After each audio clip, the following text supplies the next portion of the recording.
एक राक्षस की कहानी। कहानी की शुरुआत में एक खुशगवार जंगल दिखाया जाता है जिसमें सभी प्रकार के पक्षी खुशी खुशी रहते थे। वो सब एक दूसरे का आदर करते थे, सभी एक दूसरे के काम आते थे। इनकी जिंदगी बहुत अच्छी गुजर रही थी। लेकिन फिर होता कुछ यूं है कि इनके जंगल में एक राक्षस की एंट्री होती है। वो राक्षस बहुत ताकतवर था। सभी पक्षी आपस में बैठकर राक्षस के बारे में बातें कर रहे होते हैं। कालू भैया, आप जानते हो, जंगल में मैंने एक राक्षस को देखा है। वो नदी के किनारे बैठे आराम कर रहा था। अरे हाँ, आज सभी पक्षी उसी के बारे में बात कर रहे हैं। सब पक्षी डरने लग गए हैं। कोई भी अपने घर से बाहर नहीं जा सकता। सबको राक्षस का डर है। 2 दिन से कोई काम पर भी नहीं गया। रानो, तुम तो बच्चों वाली हो। तुम अपने बच्चों का बहुत ख्याल रखना। मैंने सुना है ये राक्षस मासूम बच्चों को भी खा जाते हैं, इसलिए तुम संभल के रहना। उल्लू भैया, मुझे तो बहुत डर लग रहा है। मेरे बच्चे तो ठीक से उड़ भी नहीं पाते। अगर ये राक्षस मेरे घर की तरफ आया तो मैं क्या करूंगी? रानो, तुम फिक्र मत करो। हम सब मिलके तुम्हारे बच्चों का ख्याल रखेंगे और इस राक्षस को भी यहाँ से भगाना होगा। ऐसे हमारे जंगल का माहौल खराब हो जाएगा। वो राक्षस हर रोज किसी ना किसी घोंसले को तोड़ देता है। इस मामले में मैं तो बच गया, क्योंकि मेरा तो घोंसला पहाड़ी पे होता है। वो राक्षस मेरे बच्चों तक नहीं जा पाएगा। चील भाई, तुम ऐसा क्यों सोचते हो? तुम ये नहीं जानते कि जंगल के सभी पक्षी और जानवर भाग जाएंगे, तो तुम किसके साथ रहोगे? क्या खाओगे? कहाँ जाओगे? ये तो मैंने सोचा ही नहीं था। तुम सही कह रहे हो। ये राक्षस तो हमारे खुशगवार जंगल को वीरान कर देगा। हमें कुछ ना कुछ तो सोचना ही होगा। वाह, क्या जंगल है! कोई तंग करने वाला नहीं। यहाँ मैं अकेला हूँ। जिसको चाहे पकड़ के खा जाऊं, जहां दिल करे सो जाऊं। पानी भी बहुत मीठा है यहाँ का। जंगल भी काफी हरा भरा है। राक्षस को ये जंगल बहुत पसंद आता है। वो हमेशा के लिए यहाँ ही रहने का सोचता है, पर उसे क्या पता था कि उसका सुकून बहुत जल्द ही बर्बाद होने वाला है। सभी पक्षी उसको यहाँ से भगाने का प्लान कर रहे होते हैं। बहुत भूख लग रही मुझे। किसको खाऊं? चलो देखता हूँ कि आज किसका शिकार मिलता है। राक्षस जंगल में यहाँ वहाँ देखता है, उसे कोई नजर नहीं आता। वो फिर दरख्तों को देखता है। वहाँ पर एक कबूतर की फैमिली रहती है, जिनके बहुत सारे छोटे छोटे बच्चे थे। अरे, ये कबूतर तो बहुत मजे के लग रहे हैं। चलो आज इन्हीं से अपना पेट भरते हैं। नहीं, हमें मत खाओ। कोई बचाओ मेरे बच्चों को। मदद करो, मदद करो। कबूतर बहुत मदद के लिए पुकारते हैं, पर वहाँ कोई दूसरा पक्षी नहीं होता और कबूतर अपने बच्चों को छोड़कर भाग भी नहीं सकता था।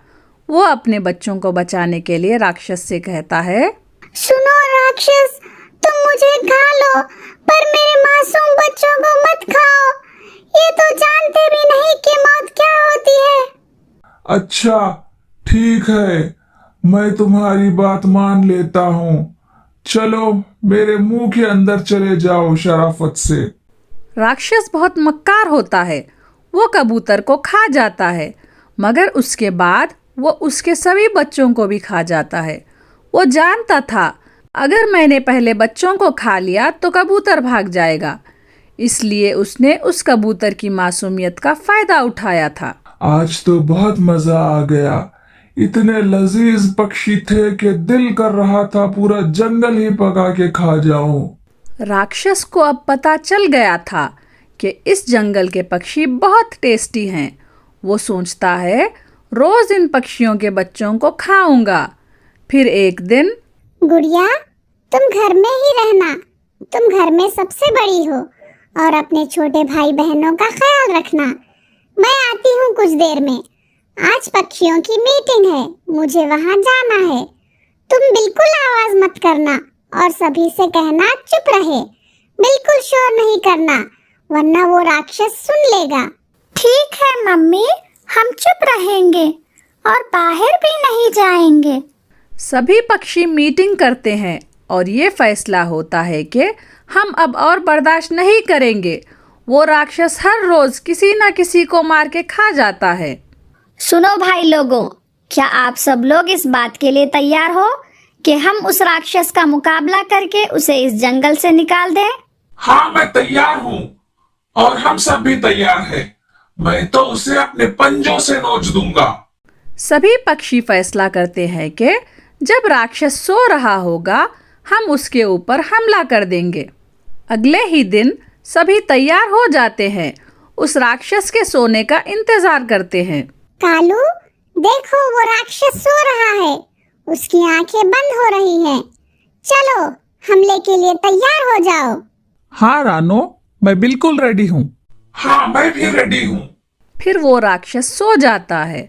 उसे तो अंदाजा भी नहीं था कि क्या होने जा रहा है आज। सभी पक्षी उसे मिलकर रस्सी से बांध देते हैं। वो राक्षस बेबस हो जाता है और उसकी आंखें खुलने के बाद वो शोर मचाता है। अरे ये क्या हो गया मुझे? किसने रस्सी से बांध दिया? खोलो कोई मुझे, वरना तुम सबको मार दूंगा। अब क्योंकि राक्षस तो बंधा था, सभी पक्षी उसे मारने लगते हैं और उसका खून निकलना शुरू हो जाता है। अरे राक्षस, तूने हमारे जन्नत जैसे जंगल को तबाह कर दिया। आज तुझे हम इतना मारेंगे कि तू मर ही जाएगा। मारते रहो इसे, ये बचने ना पाए। आज इसे जिंदा नहीं छोड़ना, इसने हमारे बच्चों को मारा है। अरे बस करो तुम सब, ये एक राक्षस है। अगर तुम लोग भी इसे मारोगे तो तुम लोग भी राक्षस ही कहलाओगे। इसे इस जंगल से भगाना ही हमारा मकसद था, जान से मारना नहीं, वरना हम में और इस राक्षस में क्या फर्क रह जाएगा। रानो के इस खूबसूरत बात को सुनने के बाद सभी पक्षी रुक जाते हैं। उल्लू सबका मुखिया पक्षी था, तो वो कहता है, सुनो राक्षस, हम तुम्हें जान से नहीं मार रहे, लेकिन अगर तुमने इस जंगल में दोबारा आने की कोशिश की तो तुम जिंदा नहीं बचोगे। अब निकल जाओ यहाँ से। उल्लू, तुम क्यों इसे भगा रहे हो? हमारे पास ये मौका है इसे जान से मारने का। हम ये मौका कैसे हाथ से जाने दें? नहीं, सुनो रानो ठीक कहती है। अगर हम लोग भी किसी की जान लेंगे तो फिर हम में और उस राक्षस में कोई फर्क नहीं रहेगा। हमें बस जुल्म के खिलाफ आवाज उठानी थी, खुद किसी पे जुल्म नहीं करना। हमारा मकसद पूरा हो गया, ये जंगल फिर से हरा भरा हो जाएगा अगर ये राक्षस यहाँ से चला जाए।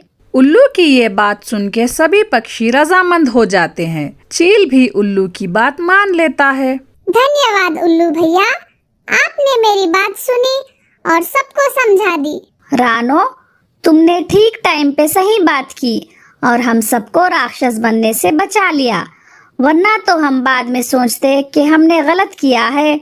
अब वो राक्षस माफी मांगता है और वहाँ से चला जाता है। फिर कुछ ही दिनों के बाद वो जंगल फिर से खुशियों के गीत गाने लग जाता है और सभी आजादी से घूमने लगते हैं। इस कहानी से हमने सीखा कि अगर आप पर जुल्म हुआ हो, उस जुल्म के खिलाफ आवाज उठानी जरूरी होती है, मगर खुद आपको किसी पे जुल्म करने का कोई हक नहीं, बेशक आप पर ही पहले जुल्म हो चुका हो। इस कहानी का प्रश्न है, इस कहानी में राक्षस ने कबूतर के कितने बच्चों को खाया था? Hope you like this video. Please subscribe our channel and hit the bell icon to watch more such amazing videos. Thank you. Bye bye.